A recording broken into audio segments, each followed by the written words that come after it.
воля, доля достойно есть яко воистину.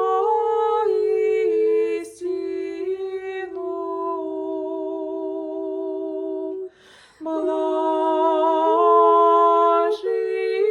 дитя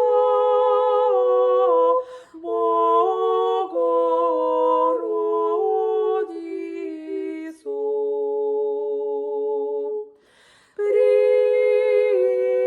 Присно блаженную и пренепорочную, и Матерь Бога нашего.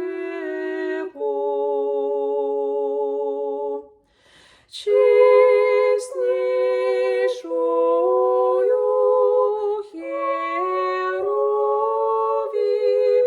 и славнейшую, без сравнения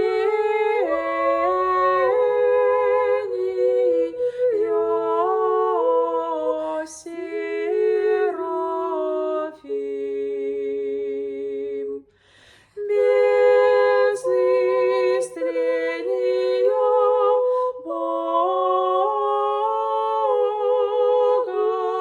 слава родшую,